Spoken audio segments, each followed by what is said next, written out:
Mennään nyt kuntotalkoista Venäjälle. Taide kiinnostaa Venäjän uusrikkaita. Moskovassa ja Pietarissa on yhä enemmän rikkaita kulttuurin tukijoita, joita voidaan verrata aiempien vuosisatojen mesenaatteihin. Myös suomalainen nykytaidenäyttely pääsi Pietariin varakkaan taidegalleristin avulla. Virpi Vesanen-Laukkasen näyttely Pietarissa. Tämä vastikään avattu nykytaidenäyttely on herättänyt Venäjällä valtaisaa huomiota. Näitä töitä on jo ehditty esitellä ja ihmetellä lukuisissa venäläisissä TV-ohjelmissa sekä sanoma- ja aikakauslehdissä. Osasyynä innostukseen ovat arkiset materiaalit, joista taiteilija on luonut upeita teoksia. Raaka-aineena on käytetty tulitikkuja, lankaa, hylättyjä helminauhoja ja vanhoja postikortteja. Näyttely toteutui yllättävällä tavalla. Olimme viime keväänä Suomen Pietarin instituutin johtaja Helena Melonin kanssa katsomassa Pietarissa gallerioita tälle näyttelylle ja muille suomalaisille näyttelyille. Ja joka paikassa suhtauduttiin todella positiivisesti. Ja vierailimme myös tässä Galleria D137. Täällä luvattiin, että vuoden päästä voisi olla vapaita näyttelyaikoja, mutta parin tunnin kuluttua meihin otettiin yhteyttä ja kutsuttiin pitämään näyttely jo lokakuussa.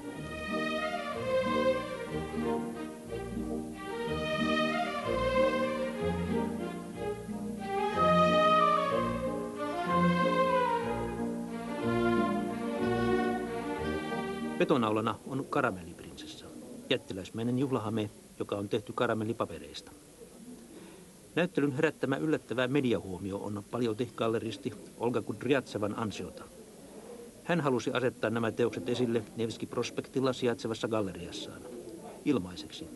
Mutta miksi? Наша галерея – фонд поддержки некоммерческих художественных проектов. То есть мы некоммерческая галерея, и очень часто мы делаем такие выставки некоммерческие. Вот нам это интересно, заниматься такими вещами. Kudryatseva kuuluu niihin varakkaisiin venäläisiin, joita voi nimittää mesenaateiksi, eli taiteen ja kulttuurin edistäjiksi. Tämä unohdetaan helposti silloin, kun puhutaan Venäjän uusrikkaista. Sellaisia ihmisiä asuu eritoten Moskovassa ja yhä enemmän myös Pietarissa, missä 100 vuotta sitten vaikutti koko joukko kuuluisia mesenaatteja. Ovatko nämä ajat sitten tulossa takaisin? Надеюсь, что да. Мне так кажется. Muita pietarilaisia mesenaatteja ovat muun muassa Marina Sostakovits, säveltäjämestari Dmitri Sostakovitsin miniä, joka on omilla varoillaan perustanut ortodoksisen peruskoulun, sekä Juri Kalinovski, vaatimattoman oloinen liikemies, joka omistaa paitsi taidegallerian myös korkeatasoisen aikakauslehden.